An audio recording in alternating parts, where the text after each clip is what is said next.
आप देखेंगे अपने स्क्रीन पे, दिस इज चैप्टर नंबर 3। ये चैप्टर नंबर 3 है and will be starting from here. तो हम चैप्टर नंबर 3 से शुरू करेंगे। चैप्टर का नाम क्या है? Theory base of accounting, accounting standards and Indian accounting standard. ठीक है। अब देखिए, सबसे पहले ये सवाल आता है कि थ्योरी बेस ऑफ अकाउंटिंग होता क्या है। देखिए, थ्योरी बेस ऑफ अकाउंटिंग जो है ये कंसिस्ट करता है बहुत सारे प्रिंसिपल्स से। प्रिंसिपल्स आप समझते हैं, सिद्धांत बोलते हैं हिंदी में। तो theory base of accounting consist of principles, concepts, rules and guidelines developed to bring uniformity and consistency to the process of accounting। देखो, पूरी दुनिया में बहुत सारी कंपनियां हैं। अगर आप इंडिया की ही कंपनियों को गिनोगे तो हजारों कंपनी है। तो आपको नहीं लगता है कि जो भी कंपनी अपनी बुक्स ऑफ अकाउंट बना रही है, जितनी भी है, मतलब हजारों की तादाद में है, तो सबका अकाउंट एक जैसा है रहे। जैसे मान लो कोई किसी कंपनी ने किसी को एसेट मान रही है, तो दुनिया की जितनी कंपनियां सब उसको एसेट माने। अगर कोई चीज को खर्चा माना जा रहा है तो दुनिया की सारी कंपनियां उसको खर्चा माने। अगर ऐसा नहीं होगा तो फिर बराबरी नहीं आएगी और हम एक कंपनी को दूसरे कंपनी के साथ कंपेयर नहीं कर सकते। तो थ्योरी बेस ऑफ अकाउंटिंग यही होती है। ये थ्योरी बेस ऑफ अकाउंटिंग जो होती है उसके अंदर प्रिंसिपल्स होते हैं, सिद्धांत होते हैं, कंसेप्ट्स होते हैं, रूल्स एंड रेगुलेशंस होते हैं और गाइडलाइंस होती हैं जो यूनिफॉर्मिटी लाती है। यूनिफॉर्मिटी का मतलब है पूरी दुनिया में जितनी भी कंपनी है ना स्टूडेंट्स, चाहे वो अमेरिका में हो, चाहे इंडिया में हो, चाहे जर्मनी में हो या कहीं भी हो, वो एक ही जैसे अकाउंट्स को बनाती हैं। तो आप वर्ल्ड की कोई भी कंपनी के अकाउंट्स को देख के, बैलेंस शीट को देख के आप बता सकते हो कि कंपनी की सिचुएशन क्या है। Statement of profit and loss को देख के बता सकते हो कि कंपनी कितना प्रॉफिट ऑन कर रही है और कितना लॉस कर रही है। पता है क्यों? क्योंकि सब जगह प्रिंसिपल्स एक ही फॉलो हो रहे हैं, रूल्स एक ही फॉलो हो रहे हैं, कंसेप्ट एक ही फॉलो हो रहे हैं। तो इसी को हम थ्योरी बेस ऑफ अकाउंटिंग कहते हैं। ये बात सबको क्लियर हो गई? उदित, क्लियर हो गई बेटा आपको? Yes sir. Yes sir. क्या समझ में आया इसमें? थ्योरी बेस ऑफ अकाउंटिंग क्या होती है आपके हिसाब से? सर इसमें हम बिजनेस को कंपेयर कर सकते हैं। ठीक है। कौन तो सा? ठीक है, आप ये कह रहे हैं कि sir theory base of accounting एक ऐसा अकाउंटिंग है जिसके अंदर प्रिंसिपल्स, कंसेप्ट्स, रूल्स, गाइडलाइंस ये सब डेवलप की गई हैं, इसलिए कि जो भी अकाउंटिंग की बुक्स बनाई जाएं सब में एक समानता है, यानी यूनिफॉर्मिटी आए। ठीक है। और कंसिस्टेंसी आए, मतलब सब एक जैसे हो। नहीं तो पता है क्या होगा, एक कंपनी अपने हिसाब से किसी को खर्चा मानेगी और किसी को मानेगी नहीं। मतलब ऐसा हो जाएगा, जैसे सैलरी दे रहे हैं ना, तो कोई कंपनी तो सैलरी को मतलब कोई कंपनी इसको डायरेक्ट खर्चा मान लेगी, कोई इनडायरेक्ट खर्चा मान लेगी। तो इससे क्या होगा, profit and loss account effect हो जाएगा सीधा सीधा। कोई कंपनी कहेगी नहीं, ये हमारे लिए खर्चा नहीं है, हम तो एम्प्लॉइज को दे रहे हैं, हम नहीं मान रहे इसको खर्चा, तो वो लोग, उनका प्रॉफिट ज्यादा आने लगेगा। कोई कंपनी कहेगी नहीं, हम तो इसको खर्चा मानेंगे, भाई हमारा तो ये तो एक्सपेंस है, तो उनका प्रॉफिट घट के आएगा। तो आप कंपेयर कैसे करोगे? आपको पता कैसे चलेगा कि कौन सी कंपनी का प्रॉफिट एंड लॉस सही है और कौन सी का गलत? तो पूरी दुनिया में जो सैलरी है हर जगह इनडायरेक्ट एक्सपेंस माना जाता है। मतलब ये एक ऐसा खर्चा है जो प्रॉफिट एंड लॉस अकाउंट के अंदर जाता है। तो इससे कम से कम आपको क्लियर तो है कि भाई प्रॉफिट एंड लॉस में ही जाएगा। तो पूरी दुनिया में जितनी कंपनियां सब इसको प्रॉफिट एंड लॉस में ही खर्चा मान के दिखाती हैं। तो इसीलिए ये थ्योरी बेस ऑफ अकाउंटिंग होना बहुत जरूरी है। आई होप क्लियर हो गया होगा उदित। Yes sir. ठीक है, तो आगे बढ़ते हैं बेटा। अब आप देखो, इस यूनिटी को बनाए रखने के लिए, मतलब इस यूनिफॉर्मिटी को बनाए रखने के लिए अकाउंटिंग प्रोसीजर्स बनाए गए हैं, मेथड्स बनाए गए हैं, बहुत सारे प्रिंसिपल्स बनाए गए हैं। मतलब आप देखोगे ना, अकाउंटिंग के अंदर बहुत सारे सिद्धांत बना रखे हैं। ठीक है। और दुनिया के जितने भी अकाउंटेंट्स हैं ना, इसको एक्सेप्ट करते हैं, मानते हैं। अच्छा, वो क्या है? उसको बोलते हैं गैप, GAAP, गैप। इसका फुल फॉर्म है जनरली एक्सेप्टेड अकाउंटिंग प्रिंसिपल्स।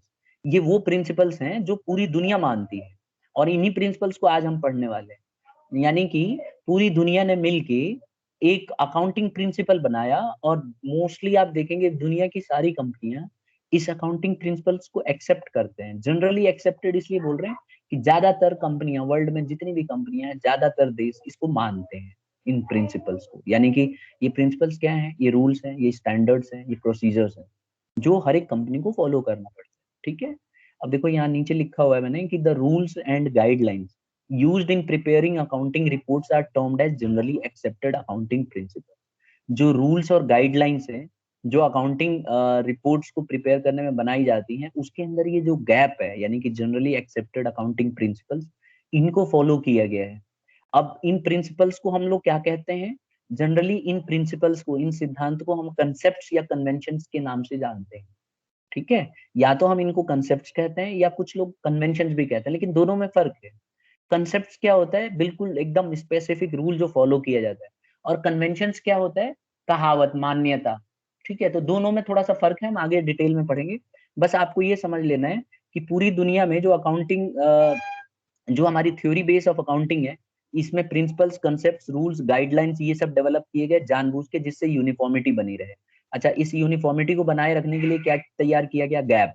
अब गैप क्या है? Generally accepted accounting principles.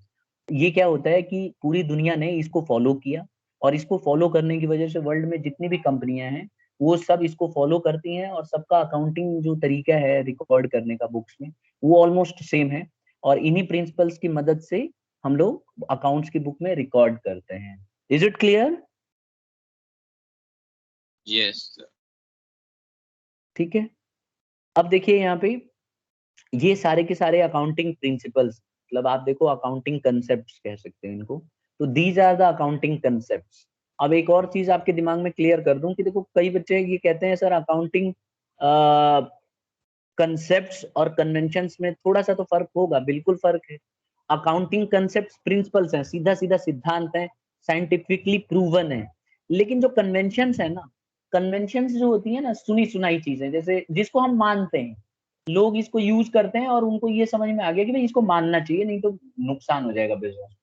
जैसे नहीं होता है, हमारे पेरेंट्स बोल देते हैं कि भाई आप रास्ता पार कर रहे हो, तो कहीं जा रहे हो आप अच्छे शुभ काम के लिए, और रास्ते में बिल्ली ने काट दिया तो लौट जाना चाहिए। ठीक है, तो हम लोग लौट जाते हैं। कई लोग मानते हैं, कई लोग नहीं मानते।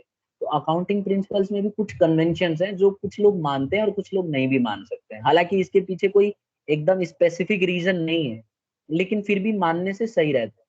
तो कितने बच्चे हैं जो मानते हैं कि सर बिल्ली ने रास्ता काट लिया तो हमें नहीं जाना चाहिए, शुभ काम कर रहे हैं? तो हैंड रेज करो जरा। कितनों ने सुना है एटलीस्ट अपने दादी जी से या पेरेंट्स? उषा, हाँ बेटा, क्या व्यू है आपका, मानना चाहिए कि नहीं?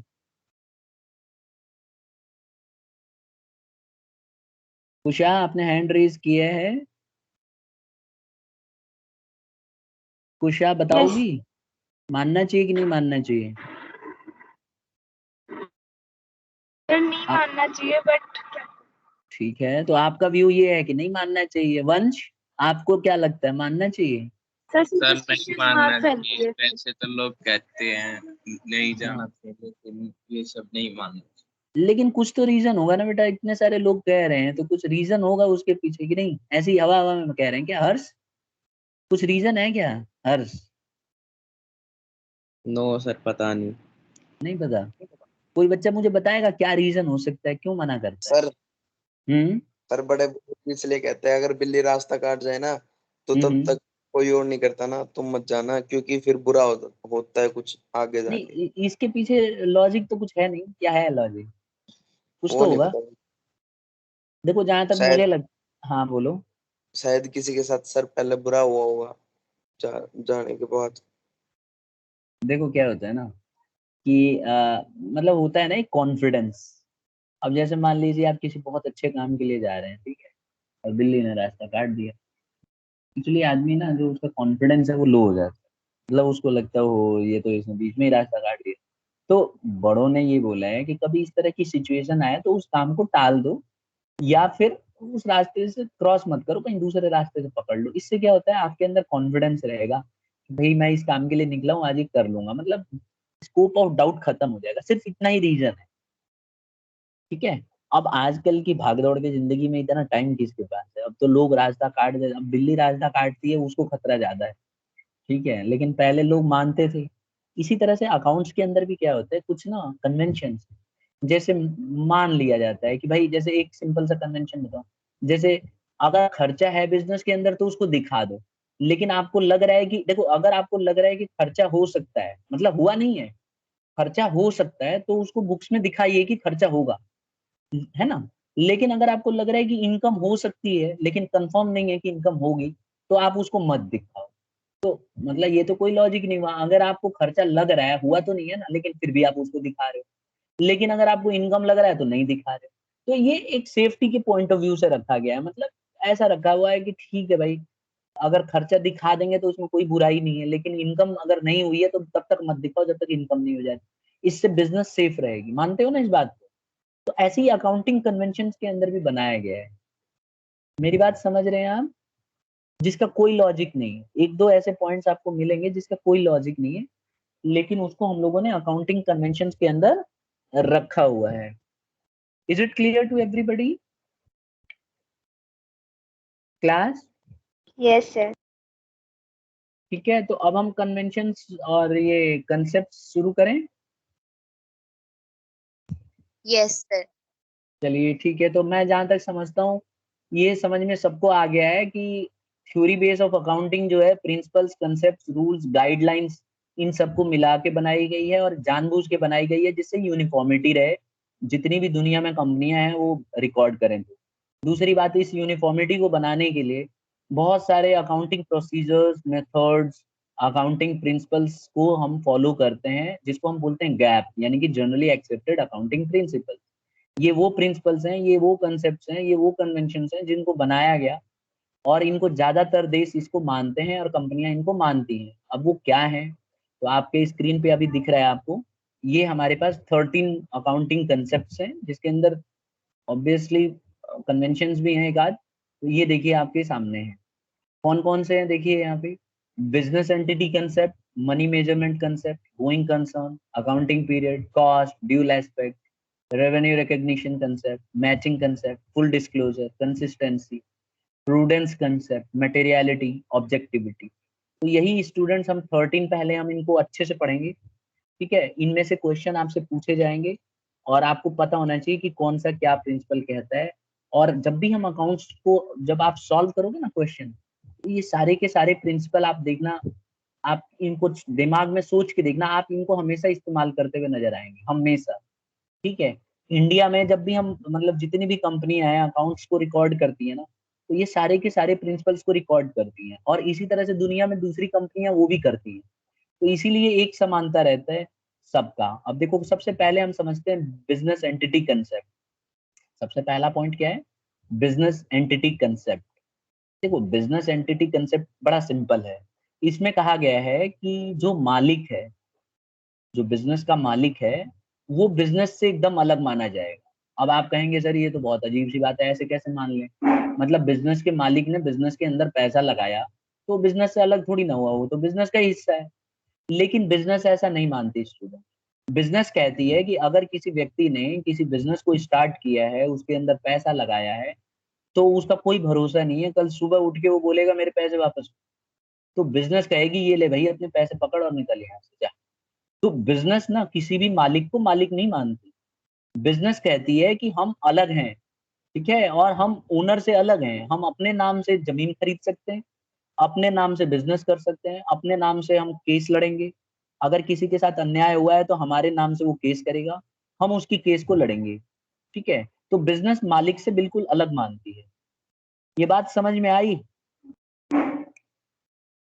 Yes, sir. आपको भी लगता है कि ऐसा होना चाहिए? Yes. कितने बच्चों को लगता है कि ऐसा होना चाहिए, बिजनेस मालिक से अलग होना चाहिए? हैंड एक बार रेज करो जरा, देखो कितने बच्चे हैं हमारी क्लास में जिनको ऐसा लगता है। उदित को लगता है ऐसा? और किसी को नहीं लगता क्या? हर्ष को ऐसा लगता है कि भाई मालिक अलग होना चाहिए?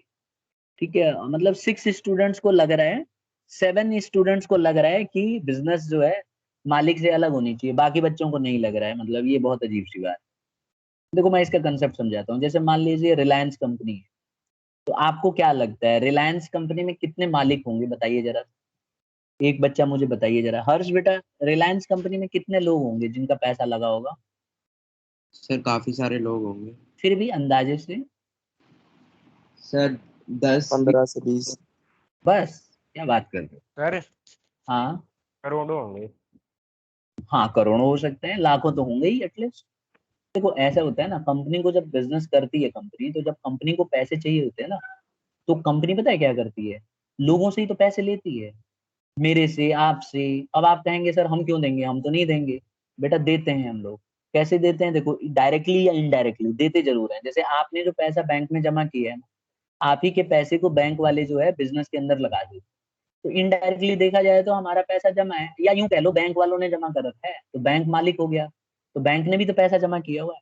इसी तरह से जो हम LIC से इंश्योरेंस कराते हैं, लाइफ इंश्योरेंस कॉर्पोरेशन, तो लाइफ इंश्योरेंस कॉर्पोरेशन के पास जो पैसा होता है वो पैसा बिजनेस में वो लगा देते हैं वो लोग। तो बिजनेस के पास उनका भी पैसा लगा हुआ है।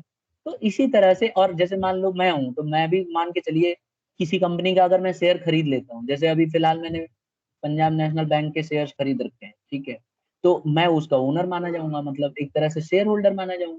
तो मैं भी तो मालिक हो गया, क्योंकि बिजनेस में मैंने भी तो पैसा लगाया है। ठीक है, तो ऐसे ही ₹24 का है क्या, पंजाब नेशनल बैंक का। नहीं तो कल 240, सॉरी 240। नहीं, कल 43 रुपीज 50 पैसे का था बेटा, से एक शेयर उसका। अब इस समय मैं पढ़ा रहा हूँ तो उसका रेट थोड़ा सा, अभी मार्केट खुलेगी तो बढ़ेगा या घटेगा। कल इतना पता है मुझे कि शाम को क्लोज हुई थी जब मार्केट, तो 43 रुपीज 50 पैसे उसका दाम था। और एक साल पहले उसका दाम था 27 रुपए कुछ पैसे। यानी एक शेयर के ऊपर आप गिन लो, 27 रुपीज कुछ पैसे था उसका, मेरे ख्याल नवंबर में, ये अक्टूबर में, अक्टूबर 2020 में। और आज डेट है 29 जून 2021। तो इतने दिन में उसके शेयर के, एक शेयर का रेट बढ़ के 43 रुपीज 50 पैसे हो चुका है। ऐसे ही सारे कंपनियों के होते हैं, रेट बढ़ते घटते रहते हैं। तो अगर आप शेयर खरीद लोगे तो आपके शेयर के रेट बढ़ते घटते रहेंगे। अब जब आपके शेयर का रेट बढ़ जाए तो आप बेच भी सकते हो, या फिर नहीं बेचना है तो बिजनेस में ही रखो। जैसे मान लो किसी बच्चे ने अक्टूबर में खरीदा होगा अगर PNB का शेयर, तो उसका शेयर, एक शेयर 27 रुपए 50 पैसे का पड़ा हो। ठीक है, अब मान लो कि वो 100 शेयर खरीद लेता है, ठीक है, तो 2750 रुपए का हो गया उसका, ठीक है ना। तो अब इतने का शेयर पड़ गया उसका, अब वो डबल हो चुका है, और मतलब मान के चलिए 1.5 गुना तो हो ही चुका है। तो वो उसकी इनकम हो जाएगी। अगर वो बिजनेस में मान लो आज अगर अचानक 10 बजे उसका मन करेगा नहीं मुझे शेयर को बेचना है, बेच सकता है, कोई मना थोड़ी ना है। अपने शेयर को 2 मिनट में बेच देगा वो। आजकल तो ऐसे ऐसे ऐप्स आ रहे हैं उन्हीं में आप बेच सकते हो। तो बिजनेस एंटिटी कंसेप्ट यही कहती है कि मालिक को ना बिजनेस जो है लाइबिलिटी मानेगी, कर्जदार मानेगी, मानेगी कि भाई ये बंदा कभी भी पैसा मांग सकता है और मेरे लिए ये बोझ है और मुझे इसके लाइबिलिटी को चुकाना है। तो इसीलिए आप देखेंगे कभी भी जो मालिक ने पैसा लगाया है उसको क्या बोलते हैं, टर्म बताओ। जो ओनर अपना पैसा बिजनेस में लगाता है उसको क्या बोलते हैं, बताइए, ये तो मैं पढ़ा चुका। हाँ जी, आवाज नहीं आई बेटा, साहब फिर से बोलो। Sir capital. कैपिटल, और कैपिटल एसेट है कि लाइबिलिटी है बेटा?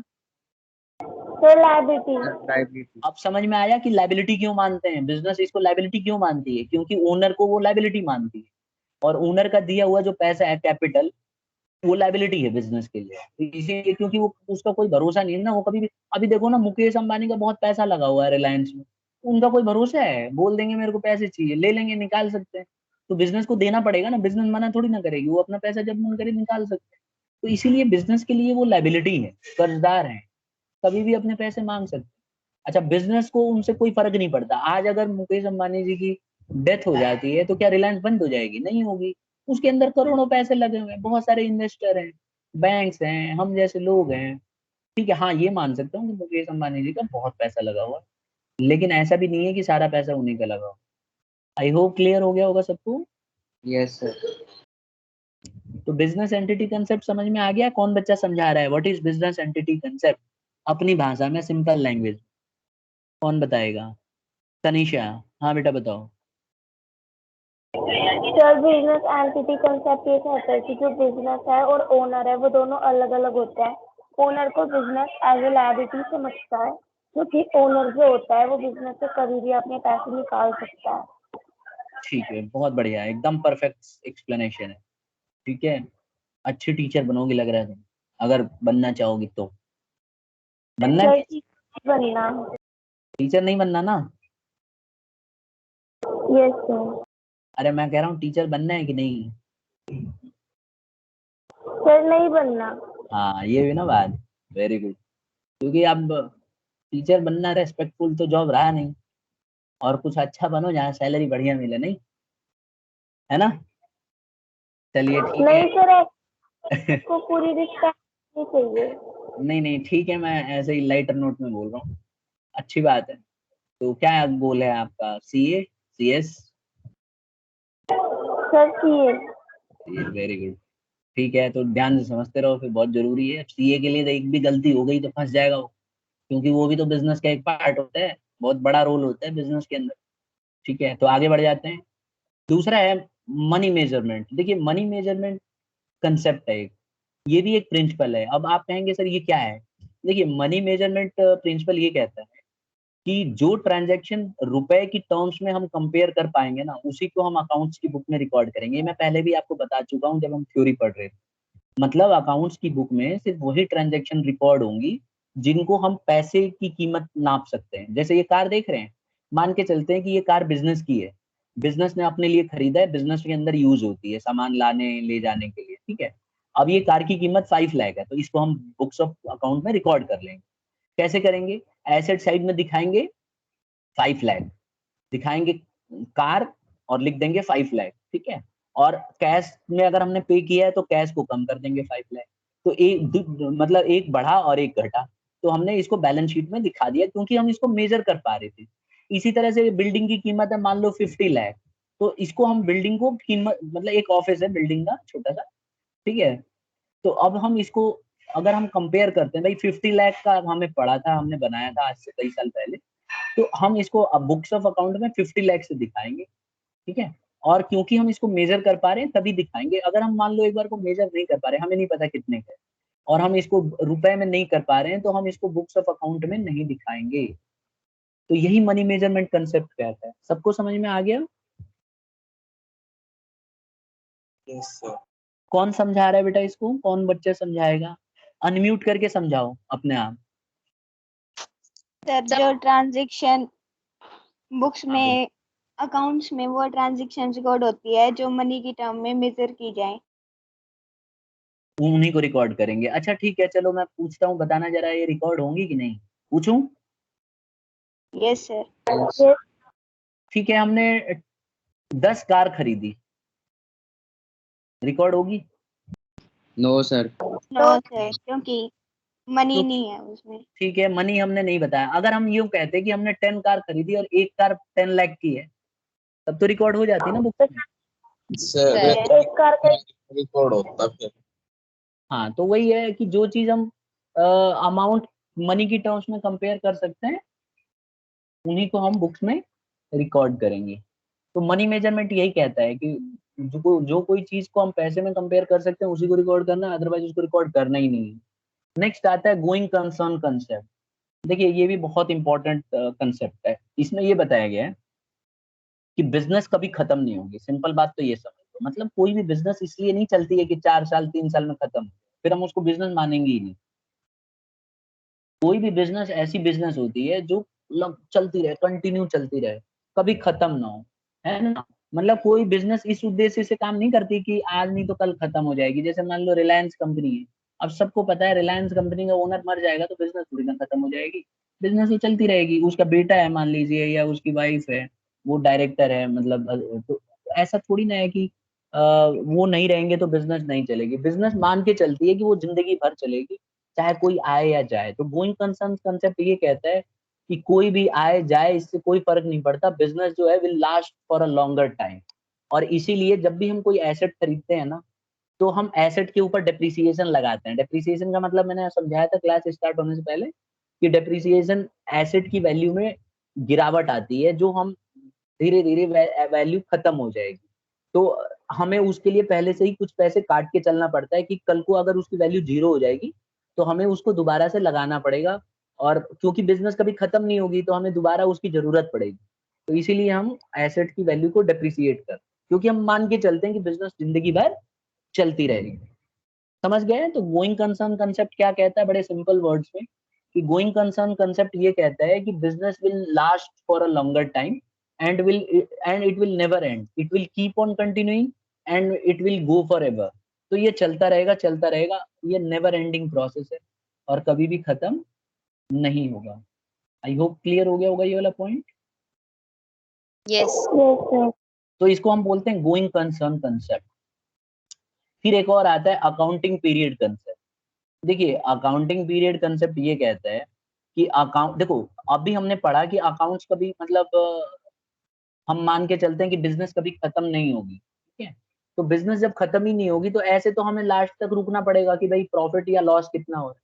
क्योंकि देखो कभी भी हम एग्जैक्ट प्रॉफिट और लॉस बिजनेस का तभी निकाल सकते हैं जब हम लास्ट मोमेंट तक रुके रहे। जैसे मैं आपको सिंपल समझाऊं एक भाषा में, जैसे मान लो आपके घर के आसपास किसी की दुकान है या मान के चलो आपकी दुकान है, तो जब तक वो सारा सामान आप बेच नहीं लेते तब तक आप थोड़ी ना बता सकते हो कि प्रॉफिट कितना हो रहा है लॉस कितना हो रहा है। मान लो किसी दुकान में 5 लाख का सामान है और 4 लाख का सामान बिक गया और 1 लाख का सामान अभी भी बाकी है, तो वो थोड़ी ना बता पाएगा कि प्रॉफिट एग्जैक्टली कितना हुआ। क्या पता अगले दिन आग लग जाए और सारा सामान जल जाए, तो फिर तो प्रॉफिट गलत हो जाएगा उसका हिसाब किताब।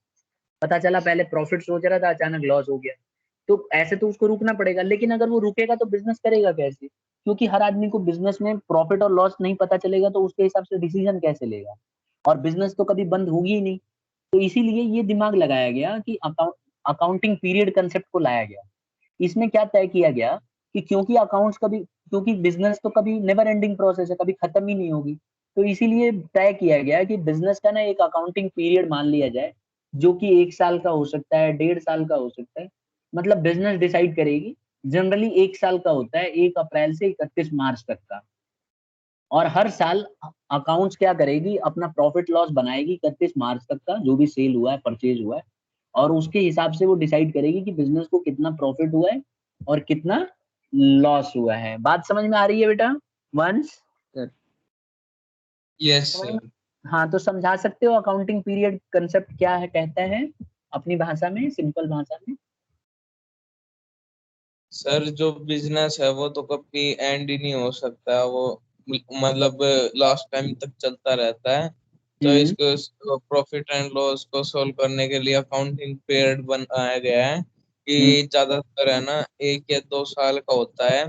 और ये पूरा अकाउंट्स बना देता है कि हमने क्या परचेज किया और क्या सेल किया है। और फिर वो आखिरी में बता देता है कि फाइनेंशियल पोजीशन कहाँ है बिजनेस की, और बिजनेस को प्रॉफिट हुआ है या फिर लॉस हुआ है इस साल। हाँ, और इससे बिजनेसमैन जो है डिसीजन ले सकता है आगे फ्यूचर का। और ना अकाउंटिंग पीरियड 1 साल का भी हो सकता है, 1.5 साल का भी हो सकता है, हम बाद में कभी पढ़ेंगे इसके बारे में डिटेल में। लेकिन फिलहाल ये मान के चलिए कि ज्यादातर कंपनियां 1 साल अपना अकाउंटिंग पीरियड रखती हैं, 1 अप्रैल से 31 मार्च तक। तो इससे फायदा ये होता है कि बिजनेस को पता रहता है भाई इस साल मैंने कितना कमाया, अगले साल, पिछले साल कितना कमाया था, उससे पिछले साल कितना कमाया था, तो उस हिसाब से वो अपने बड़े बड़े फैसले ले सकती है बिजनेस से related. Is it clear? Yes, sir. हाँ, तो यही था तो इम्पोर्टेंस। हाँ बोलो। सर हम ये भी कह सकते हैं कि अकाउंटिंग पीरियड से जो प्रॉफिट को बांटती है कंपनी डिफरेंट ईयर्स में, उससे उसको कंपेयर करना इजी हो जाता है intra firm and inter firm day में।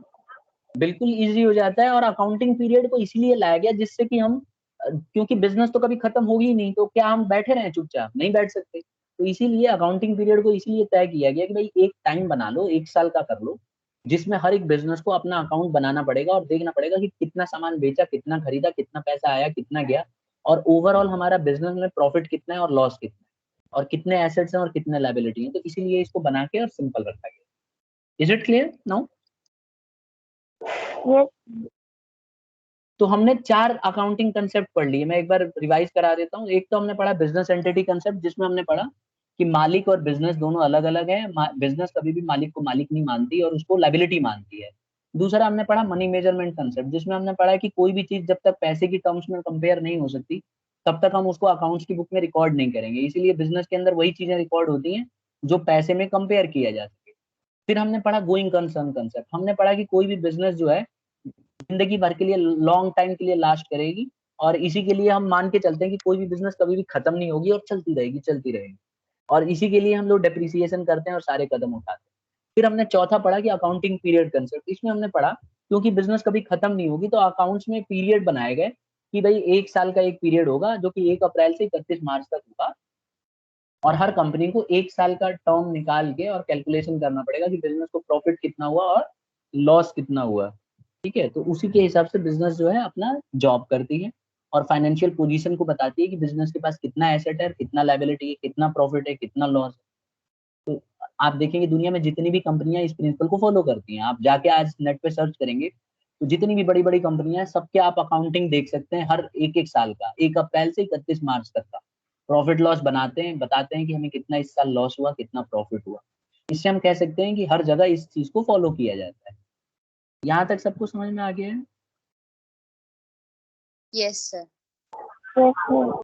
एक और अकाउंटिंग कंसेप्ट है कॉस्ट कंसेप्ट। देखो इसमें ये बताया गया है कि जब भी अकाउंट्स के अंदर कोई चीज को रिकॉर्ड किया जाएगा ना, तो हिस्टोरिकल वैल्यू के साथ किया जाएगा।